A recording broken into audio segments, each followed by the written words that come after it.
Hola, esta es una videoclase sobre la sexualidad integral.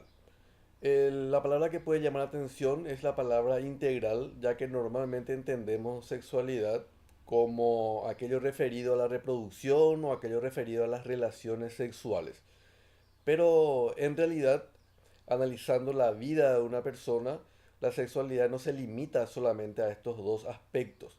Acompaña al ser humano desde sus primeros días hasta los últimos días, ya que el ser humano posee múltiples dimensiones y la sexualidad está integrada en la vida de las personas, no como relaciones sexuales o reproducción misma, sino aquello que hace referencia a las relaciones humanas entre hombres y mujeres, con todo aquello que conlleva convivir en una sociedad que tiene personas con, en este caso, los sexos masculinos y femeninos. Vamos a abordar en primer lugar, como pueden ver en la primera diapositiva, lo que se refiere a las dimensiones que tiene la sexualidad integral. Una dimensión biológica, una dimensión afectiva, de emociones y de sentimientos, una dimensión ética en relación al comportamiento del ser humano ante la sexualidad y una dimensión sociocultural. Comencemos con la dimensión biológica y antes que nada determinar a qué nos referimos cuando hablamos de sexo. Sexo es una forma de reproducción en biología. Algunos organismos no tienen reproducción sexual, sino tienen reproducción asexual, es decir, sin sexo. A partir de una parte del organismo se desprende y se origina un nuevo organismo. Normalmente en este tipo de reproducción, las células se dividen fundamentalmente por medio de la mitosis, que es un tipo de reproducción que permite ir aumentando el número de células. Pero en la reproducción sexual, y acá entra la palabra sexo, el nuevo individuo se origina a partir de la unión de dos células. En este caso, de esta imagen, un óvulo y un espermatozoide. ¿De dónde provienen estos espermatozoides? A partir de una división celular especial llamada meiosis, que permite originar las llamadas células sexuales o gametas. Por otro lado, tenemos que esa diferencia entre los dos principales tipos de sexo, masculino y femenino, está dada por las cromosomas que posee cada una de las células. En el caso de los varones, cromosomas X e Y, los llamados cromosomas sexuales, mientras que las mujeres poseen cromosomas XX. Y vamos a pasar a ver también lo que hace a las distintas partes del sistema reproductor o los órganos genitales. Vamos a comenzar con el sistema reproductor o con los órganos genitales masculinos, que desde el punto de vista de visibilidad podemos dividirlo en aquellos que son externos, como por ejemplo la bolsa que contiene a los testículos llamado escroto, y también el pene con el extremo o la punta llamado el glande. Internamente, dentro de los órganos genitales masculinos, podemos encontrar al conducto deferente que parte de los testículos y se dirige a una vesícula en donde van a acumularse junto con otros líquidos formando lo que se llama el semen. También los varones poseen una glándula llamada la próstata y a través del pene un orificio llamado uretra, donde puede eliminarse tanto la orina de la vejiga urinaria como también puede eliminarse el semen a través de la eyaculación con ayuda de la próstata. Estos entonces son los órganos genitales tanto externos como internos de el sexo masculino. En relación a las mujeres, vamos a analizar las partes tanto externas, que acá podemos observar un dibujo en donde vemos el clítoris, en donde vemos los labios, tanto mayores como menores, en donde vemos un orificio para la eliminación de la orina, que es la uretra, y el canal vaginal, que permite tanto la salida del bebé durante el parto como la penetración del pene durante el coito. Estos son los órganos, diríamos así, externos. Internamente, las mujeres poseen el cuello del útero, que es esta parte que está acá, el útero, y en esta imagen podemos ver mejor lo que se refiere a las trompas de falopio a ambos lados y los dos ovarios que contienen los óvulos. Estos óvulos, aproximadamente cada 28 días, salen del ovario, se mueven por la trompa de falopio y se dirigen al útero. En este trayecto, movidos por unas pequeñas velocidades que contiene el interior de la trompa de falopio, durante este movimiento ellos podrían o no encontrarse con los espermatozoides. Bien, entonces nos falta completar también acá lo referente a qué pasa cuando los espermatozoides, en este caso un espermatozoide, penetra dentro del óvulo. Se produce el llamado fecundación y a partir de la fecundación el óvulo fecundado comienza a dividirse ya por mitosis en varias células. Luego estas células en el útero se pegan a un tejido llamado endometrio para que el embrión pueda comenzar pegándose a él a recibir los nutrientes o comunicarse con el sistema circulatorio de la madre. Si no hubiesen existido, si no hubiesen existido los espermatozoides, el óvulo moriría, en este caso. El endometrio no tendría razón de haberse preparado para el embrión y este endometrio se desprende y produce la llamada menstruación. Entonces, si hay espermatozoides, es posible que haya un embarazo o la fecundación del óvulo. Si no hay espermatozoides, entonces el óvulo morirá, se desprenderá el endometrio y se producirá la menstruación. Acá podemos notar también el canal vaginal y el cuello de el útero, lugar donde son expulsados los espermatozoides. Muy bien, pasemos entonces ahora a ver otras dimensiones de la sexualidad integral, no sin antes analizar un dato curioso en el que podría darse el caso en que los individuos nazcan con características tanto de un sexo como del otro. La ciencia conoce a este tipo de individuos como individuos intersexuados. No pueden diferenciarse muy bien los genitales externos y desde el punto de vista de los cromosomas no poseen el sistema XX para las mujeres o XY para los varones, sino que presentan unas anomalías genéticas que le dan esas características de individuos intersexuados. Analicemos ahora en lo relación al embarazo. Existen distintos métodos para evitar el embarazo.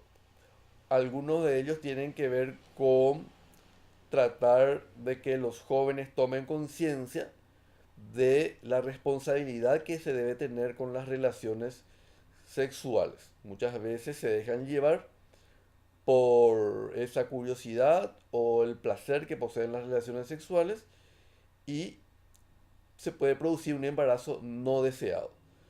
Los distintos grupos de métodos anticonceptivos pueden ser los naturales, que tenemos el método del calendario, en el que posee un ciclo de 28 días, del día 1 que se inicia el sangrado hasta el día 5 se llama menstruación, y 14 días después del inicio de la menstruación se produce la ovulación. Como los espermatozoides pueden vivir hasta 5 días, entonces se cuentan 5 días antes, que en este caso sería el día 9, y 2 días después de la ovulación hasta el día 15. En total suman 7 días que corresponden al periodo fértil. Los demás días son considerados periodos no fértiles, pero hay que tener en cuenta que este método es de baja efectividad, ya que la mujer puede ovular antes o después de los 14 días, se llama irregularidad, no previene las infecciones de transmisión sexual y requiere cálculos no extremadamente complejos, pero implican algún tipo de dificultad. El matrimonio de apellido Billings desarrolló una técnica para complementar con el método del calendario, que es la observación del moco cervical o sustancia que proviene del cuello del útero y que permite identificarle a la mujer el día en que está ovulando. Se combina también con el método de la temperatura, ya que el día en que la mujer ovula, la temperatura asciende levemente. Otros métodos naturales menos convencionales son la lactancia materna, ya que mientras que la mujer da de mamar, la mamá, la mamá está dándole de mamar a la criatura, hay una hormona que evita, diríamos así, que la mujer pueda quedar embarazada, aunque no es un método muy eficaz. Y también el coito interrumpido, tampoco muy eficaz que digamos, en el que el hombre debe retirarse antes de eyacular durante el acto sexual. Estos son métodos naturales y vale la pena aclarar de que son métodos anticonceptivos aceptados por la iglesia. Otros métodos son el método de barreras, en el que se utiliza un látex o goma para evitar que los espermatozoides puedan pasar al útero y de ahí a la trompa de falopio, donde se va a producir la fecundación. Se conoce con el nombre de condón. Esta es la manera correcta de poner. Se rompe el sobrecito, se extrae el condón, se aplica como desenrollándolo a lo largo del pene y a partir de ahí puede comenzar la relación sexual. Al finalizar o luego de eyacular, el hombre se quita el condón o preservativo y lo arroja. Hay un condón también conocido como condón femenino, en el que la mujer se aplica este látex en el interior de la vagina y se acomoda en su interior de modo tal a que el semen o los espermatozoides puedan quedar atrapados dentro de este sistema de bolsita diríamos así. Otro método es el método del diafragma, método de barrera, en el que la mujer se introduce y se acomoda en el cuello del útero para taponar o evitar que los espermatozoides pasen a las trompas de falopio. Otro método de barrera es el método de barrera química, en el que se aplica un espermicida o sustancia química que mata a los espermatozoides. Puede ser en forma de crema con un aplicador o puede ser en forma de óvulos que se disuelven en el interior de la vagina. Otros métodos anticonceptivos son los llamados métodos hormonales.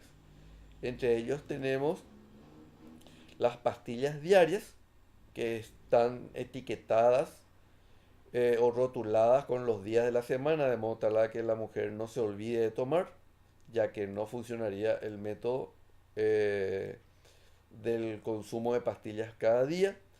Existen otras maneras, como por ejemplo pastillas, parches, inyecciones, implantes debajo de la piel, anillos con las hormonas, etcétera. Acá podemos ver el parche y esto es de uso periódico a nivel hormonal. A nivel de emergencia tenemos la llamada pastilla de el día después, que como su nombre lo dice, hay que consumir al día después de una relación sexual, pero no puede utilizarse varias veces, ya que conlleva a distintos riesgos por la alta cantidad de hormonas que poseen estas pastillas. Otro método anticonceptivo son los llamados quirúrgicos. Entre ellos tenemos aquellos para los varones o para los hombres, en el que se corta el conducto deferente y de esta manera los espermatozoides no pueden pasar a la vesícula seminal para su posterior eyaculación. Es decir, el semen del hombre que se haya realizado una vasectomía carece de espermatozoides. Y en el caso de las mujeres, la ligadura de trompas implica un corte a nivel de las trompas de falopio, impidiendo que los óvulos puedan encontrarse con los espermatozoides.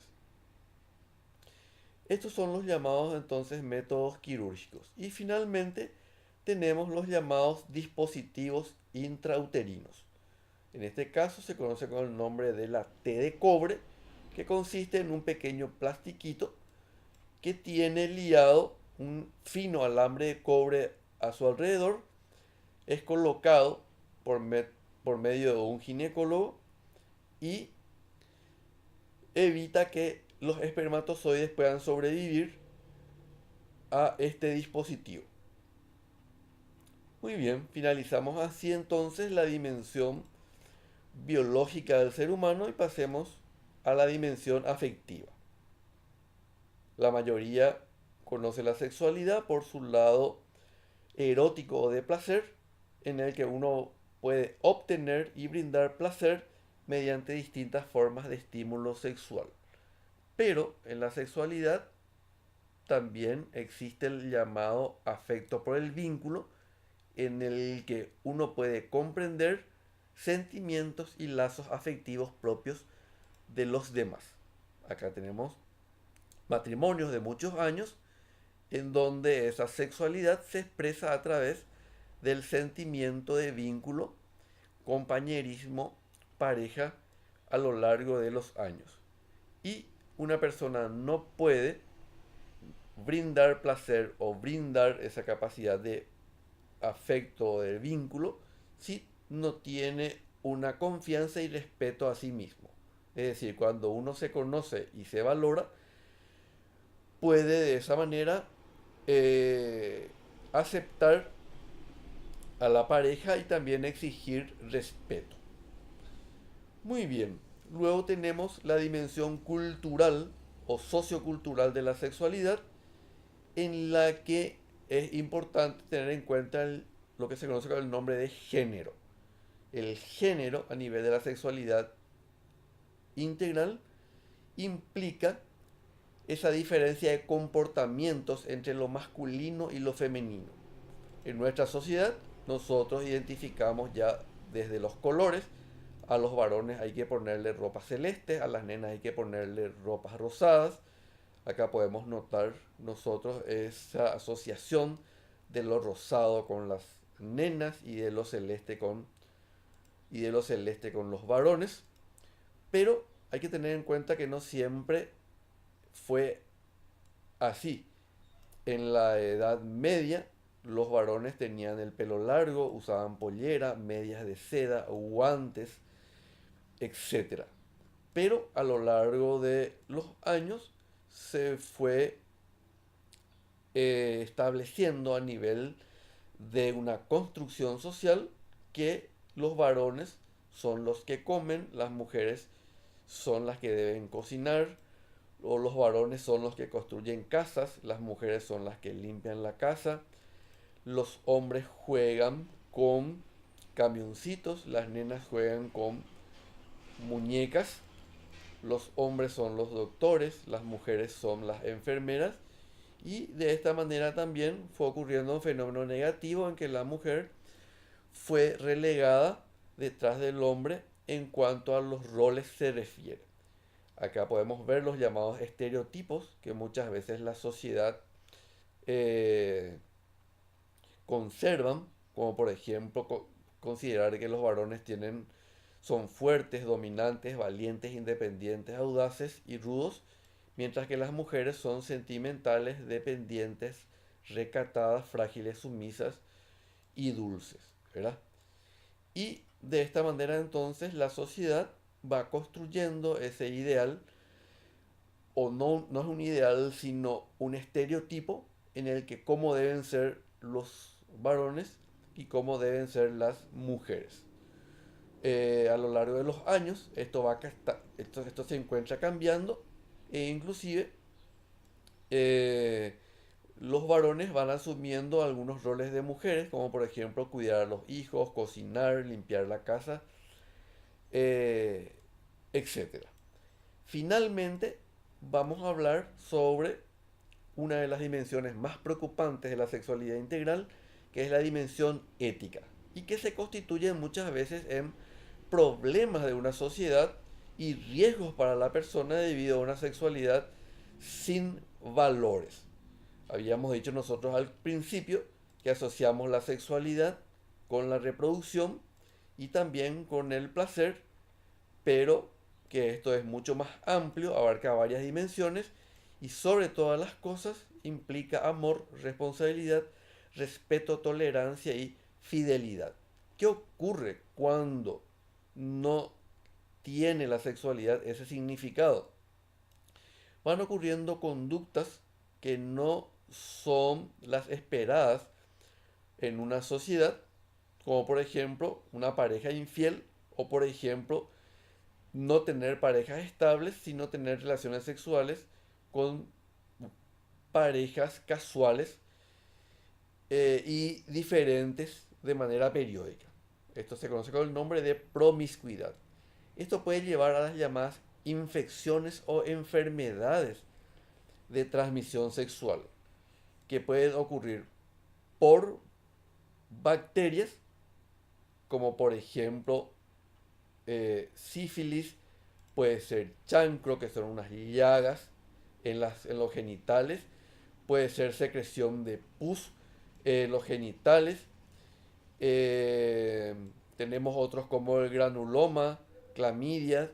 Estas enfermedades se tratan con antibióticos, mientras que las transmitidas por virus, como el VIH, el papiloma, que produce unas verrugas genitales, herpes genital, que produce unas lesiones, hepatitis, son transmitidas por virus y son difíciles de curar, sino que más bien se tratan con retrovirales. También tenemos las enfermedades o infecciones producidas por hongos, como la candidiasis. También tenemos aquellas producidas por protozoarios, como las tricomonas. Y algunas que producen eh, un parasitismo, ya sea producidas por sarna, que son pequeños animales, o tenemos también el caso de los piojos púbicos, que se conoce también con el nombre de liendres. En el contacto entre el pubis del hombre y el pubis de la mujer, estos animalitos parásitos pasan de uno a otro. Finalmente, tener en cuenta que las infecciones de transmisión sexual pueden ser más de 30. El contagio es principalmente a través del sexo, aunque no todas.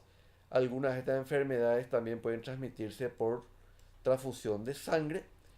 se debe acudir al médico en caso de sospecha y las principales formas de prevenir son la abstinencia o de lo contrario tener parejas estables evitando la promiscuidad o en caso contrario de nuevo utilizar correctamente los preservativos.